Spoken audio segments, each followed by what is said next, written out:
Wob's good people. Yeah, you guys know him, huh? Well, just hung out with him one time. It was a glorious time. What's going on, everybody? Welcome to the Underdog Fantasy Show presented by, well, if I had my TV behind me, I would point to it and I would say Underdog Fantasy. I'm Eric Lindquist. Excited to be talking a little basketball, little hoops on this game slate before we get going. Hit that like button, subscribe button, notification bell. Goes a long way for us on this lovely little video that we're doing for you. Again, excited to be talking Underdog, not just for the best ball purposes, but we've got great NBA products going on over there. We got the Fast Break Friday. We've got the Pick 'em. We're going to start with the Pick 'em because everybody knows and loves those. We're going to put 5 together, try to 21x our money. It's going to be awesome. But Neil Orfield, Player Q DFS, go follow him over there on Twitter. How you doing, my dude? I'm doing well. Happy to be doing this show with you. Just learned that you and I are doing at least one show together next week on top of this.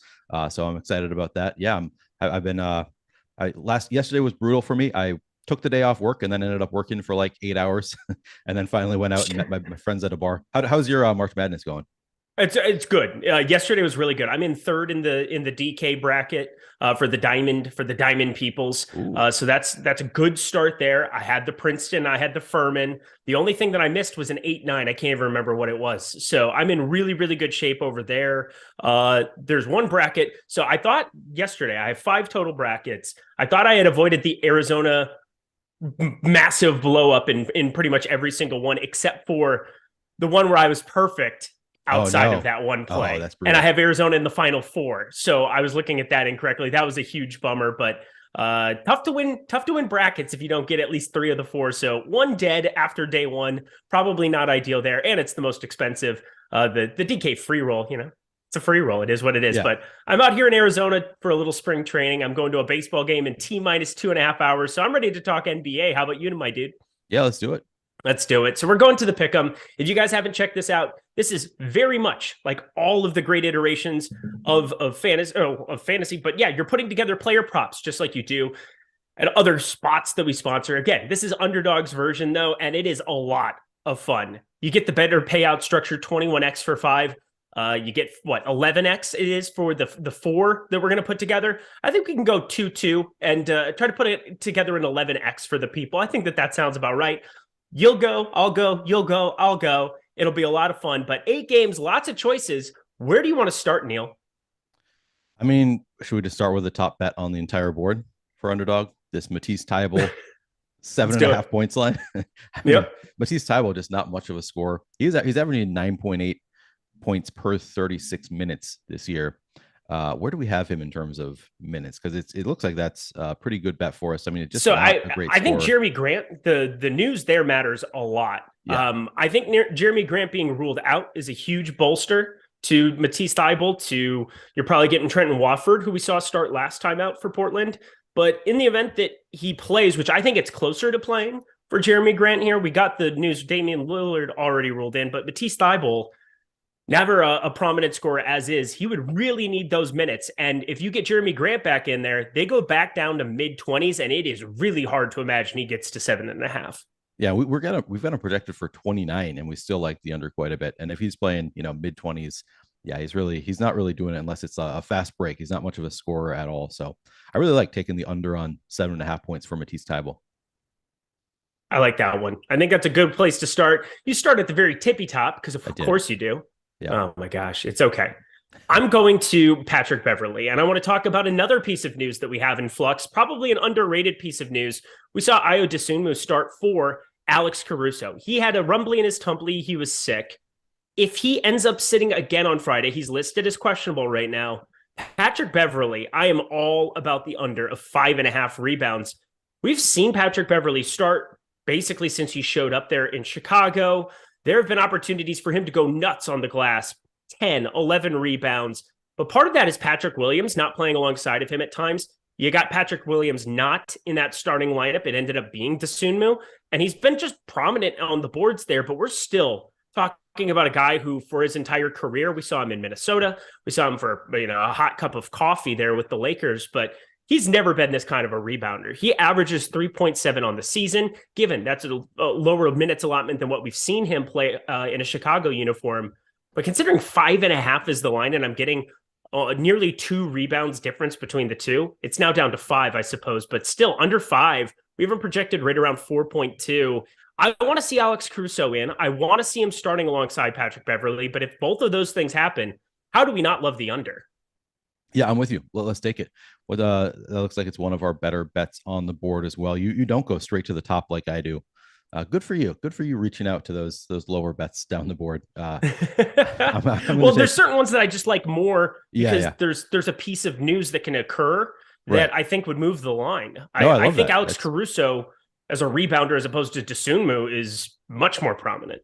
Yeah, absolutely. And I love that. I think that's, as I said on Wednesday when I did, or whatever the day was that I did the show with Laffy, you and Laffy are very much showing me the ropes here in this prop betting, these prop betting. Stop it. Appreciate that. What do we think about this Anthony Davis rebounding line? So it's 13.5. I know that you liked the over at one point when maybe earlier this week, you liked the over. Have you seen Anthony Davis rebounds? For me, it just comes down to who's starting alongside of him there, because one of the difficult things is you get Jared Vanderbilt, who we also know well, very, very good rebounder at times. He's now gone for 16 or more rebounds in 3 of his last 4. Again, 19 in that Memphis game. The one game that I end up on his rebound prop was against Minnesota. He had 5. So I don't know what to tell you. There have been some weird phenomenons when it comes to Anthony Davis props, but I'm generally bullish on the 13.5. But this one, I'm a little cautious here. Okay, so our tools like the under, which is why I was like, man, the line seems so high at 13.5, but then it's Anthony Davis, and he's just such a great rebounder. So maybe we don't do that one. You think that's a little bit too close, a little bit too risky to take that one? I think it's good. I think we can take the under there. Again, I'm feeling with Jared Vanderbilt out there, who he's never been an offensive guy, but he is a defensive stalwart. He can knock down a corner 3 for you from time to time. We're starting to see him show a little bit of offensive game, but for the most part, he is out there to rebound the basketball. He's out there to create difficult matchups in pick and roll switches and things of that nature, because he can guard multiple positions. Jared Vanderbilt averaging around 8 rebounds per game. You get a slow-paced Dallas team showing up. They're not very good defensively, and offensively you can get there on the glass, but most rebounding totals that you're looking at, they're reliant completely on defensive rebounding. And fewer possessions means fewer opportunity for Anthony Davis to go really, really bonkers. Not that Dwight Powell's some prolific rebounder himself. Did find himself in a couple of nice lineups from our guy Steve Buzzard the other night, though. We'll throw that out there. Oh, was he in Steve's winning lineup or whatever? I don't know. He finished second. I think he got $100K in the $1 million 888. So he's just so good. That was fun. He's very good at DFS, that's for sure. So I like the Anthony Davis one. We'll take the under there. And part of me wants to go a little bit off the board. I know the tools. I'm kind of staying tried and true to this because, again, NBA Bet Pro does a really good job of covering everything that you could possibly want here. I'll go right to that Jeremy Sohan, even though I am a big fan of him with the opportunity. You're facing the number 1 adjusted defensive rated team on dunks and threes here in the Memphis side. Jaren Jackson Jr. confirmed good at the defense. More than likely, that's the matchup he's looking at for a lot of this game. Xavier Tillman starting there at the 5. Yeah, Jaren Jackson Jr., not the guy you want to be having guarding you in just about any situation at the moment. Yep. And Jeremy Sohan, we're starting to see some type of offensive game. Put up 29 last time out against Orlando. Pretty convincing one that they had there. Just putting up some massive totals there. But the one big thing here, you get Keldon Johnson, Devin Vassell, Trey Jones back in that starting lineup, Malachi Branham. The usage shouldn't be there as much as it has been of late. Based on what we've seen throughout the entire season, he averages 11.1 points per game. He's playing upper 20s, low 30s minutes. They're not extending him to 38, 40 minutes like they had at certain times throughout the season. So how do you not like the under here? Yeah, let's roll with the JJJ.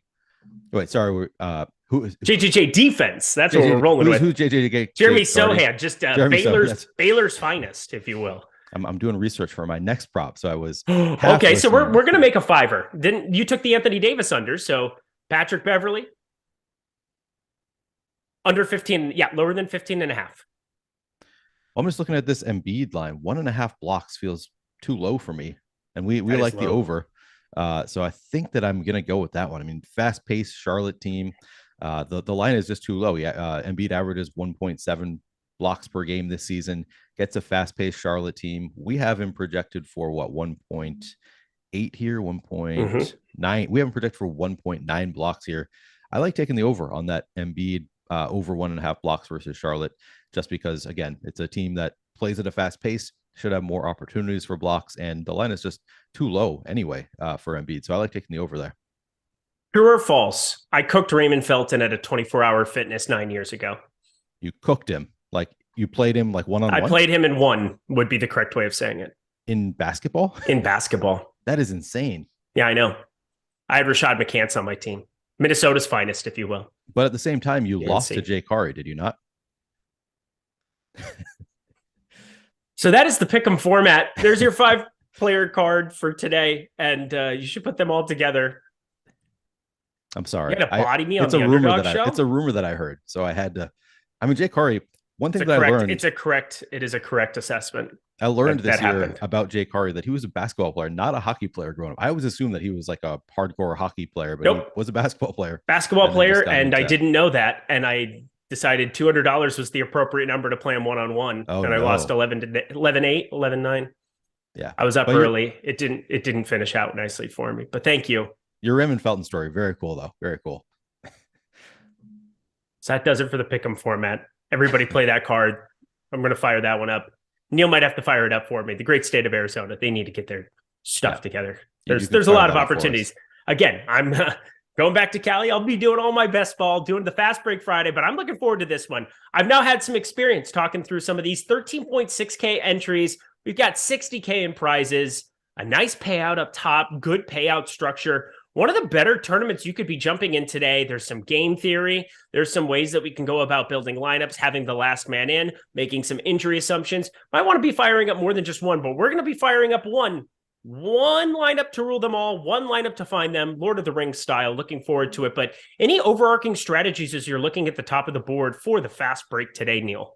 No, so I want to talk about this. This is probably the hardest day that I've ever tried to do this, because you look at our top projected players, and 5 of the top 7 have injury designations right now, which makes it really tough.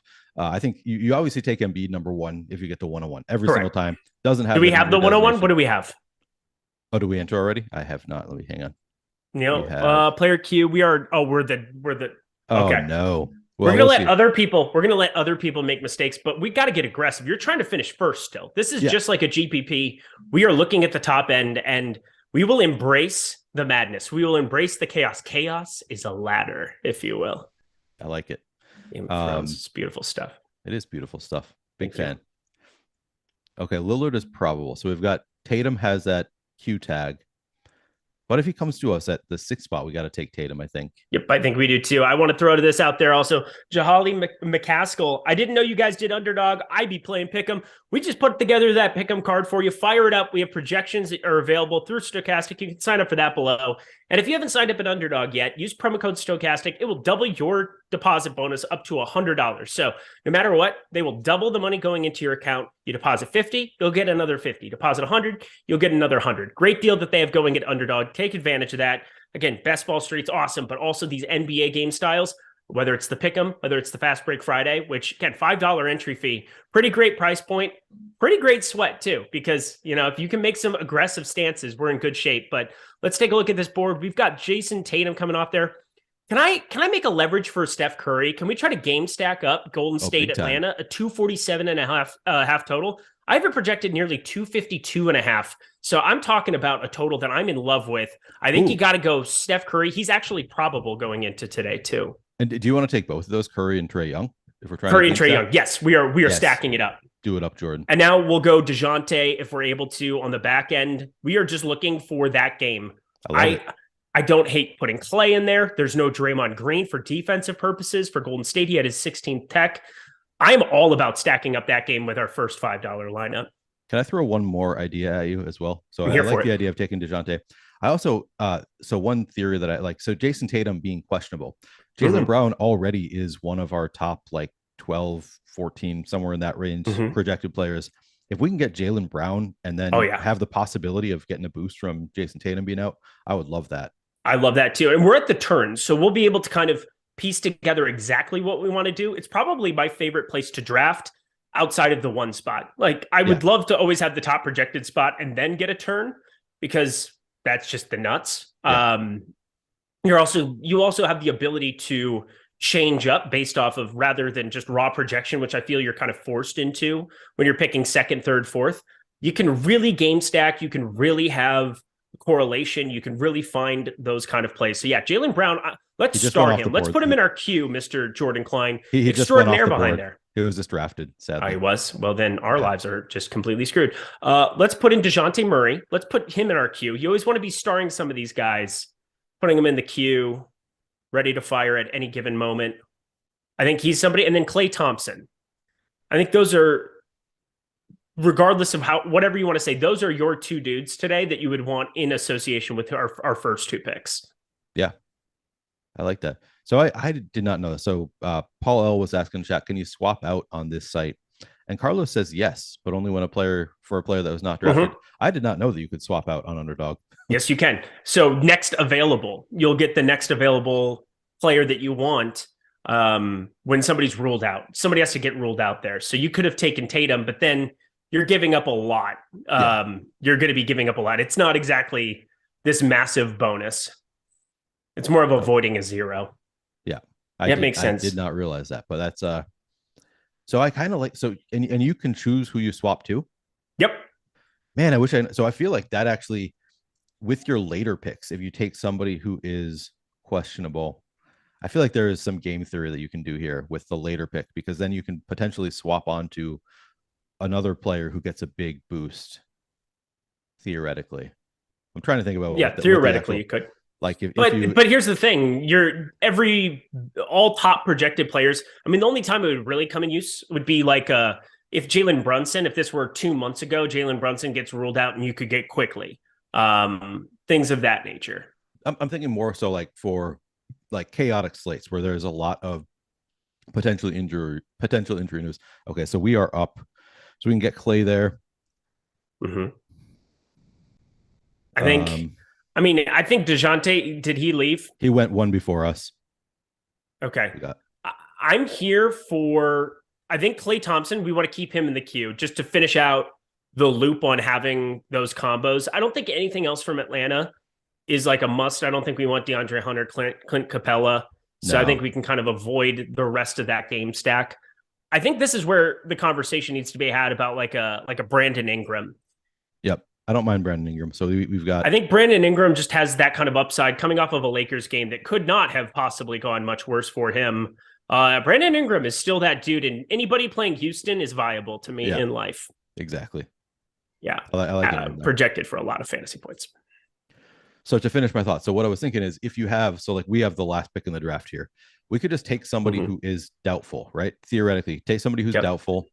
And then later in the day, when we get injury news, we can switch to whoever we want to. So like, if there is somebody that, I mean, there are going to be cases like that. The example you gave is a good one where Emmanuel quickly probably becomes one of the top 30 projected players on the entire slate, becomes a really, maybe top 20. And then you could swap to him in with the last pick. I feel like there's so Manzo brings up a great point because you have to set the ranking ahead of time. Oh, you do.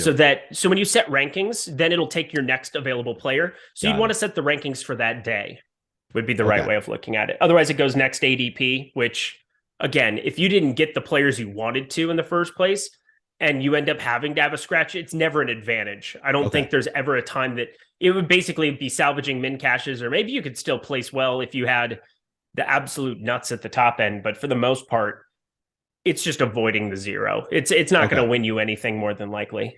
All right. Yeah. I was thinking that you could make the swap yourself later on and then, take advantage of that injury news, but yeah, apparently that's not the case. Jordan, I think we're going to have time for one more. I think we want to do one more. I will send $5 to Neil Orfield. We can have equity in each other's stock, our shares, which is better than banks apparently at the moment when we're talking Silicon Valley. We got SVB, just didn't know it existed until yesterday or 2 days ago. So that was cool. Yeah. Fun times, everybody. Fun times. Fun times. Are we going to take McCollum in that Houston spot? Do we want to take D'Angelo Russell against Dallas? Do we want to take, where are we thinking to finish it out, Neil? So Davis is probable, right? Yes. So I would probably lean. How do you feel about multiple Pelicans without a run back from Houston there? Do you feel okay about that? I'm okay with it simply because they both get subject to the same game environment, and you probably don't need to be reaching down as far to get to Green Jabari Smith. I think they're just too far down the board in terms of projection that I don't think it's viable to probably stack them up unless you're taking last player in with it. So at least they're subject to the same game environment. Yeah, let's do it. We can't do it. Okay. We just got sniped. We got sniped. Tyus Jones facing his brother, former Apple Valley High School graduate Tyus Jones. That's my high school. Unreal. Was it really? Yeah. Went to the same high school. Where did Chet Holmgren go? Was he Minnetonka? Or was he Apple Valley? I think he was in Apple Valley. I know that. Okay. I was just curious because I know the Apple Valley superstars, the Target Center legends, Tyus. He went to the same high school as Jalen Suggs, right? I think so, yeah. Jalen Suggs, Minnesota boy. I think it might have been Holy Angels. Yep. Look at that. All right. How do you feel about Tyus? Yeah, I think we kind of got to do it. I mean, it's that or it would be Keldon Johnson hoping for that 55-point nuke. Yeah. Oh, well, here we go. We could do both. We could do both of those. Same game. Same game. There we go. We found our correlation after all, Neil. Love it. Fire him up, my friend. Look at Jordan Klein doing such a great job. We want to fire one more of these up. You know why? Because we gotta. That's for sure. Tyus projects really highly to Carlos Manzo. You're a sharp guy. You're a sharp guy. It's almost like you watch our shows all the time, and we appreciate you. That's for sure. I'm sitting on this very comfy bed. I'm like about to fall asleep again. It was a 9-hour drive last night. Oh, God. There was an accident. Yeah, there was an accident. And then it was a 2-lane that got merged into one with semis surrounding you in every single corner. It was not ideal. Yeah. Not ideal. All right. Helpful. We can leave out of this one, correct? We've got everything done for that. Fast Break Friday. We're running it back, people. We've never gotten to do 2 of these on the same show. No. This is going to be fun because now we kind of have an idea of where draft positions are going to be showing up, what our game plan is. We got exposure to 1 game environment. We got exposure to 2 games basically with correlation. Didn't get our CJ McCollum combined with Brandon Ingram, but not the worst situation when you're able to go Keldon Tyus to finish it out. So I do like it. Yeah. Confirmed.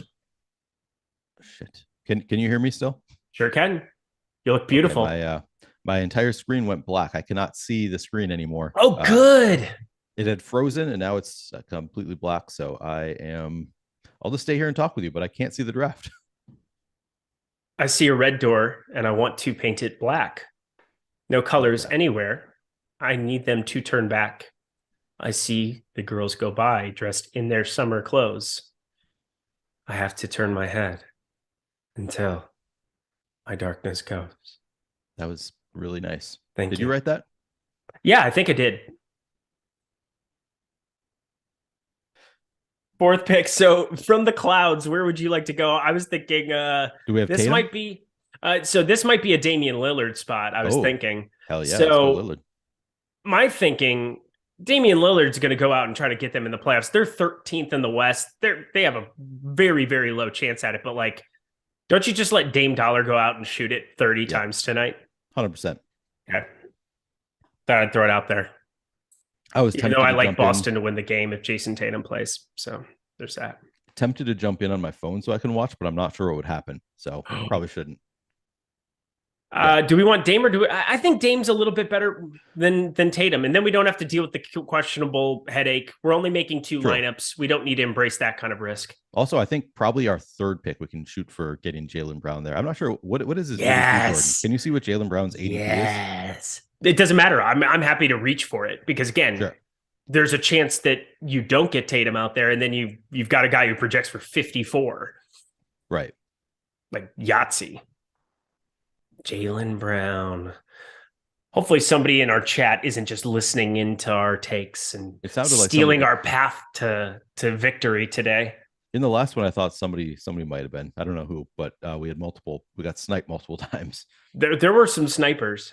Good eye sniper. You know who that is? If you did, we would be best friends forever.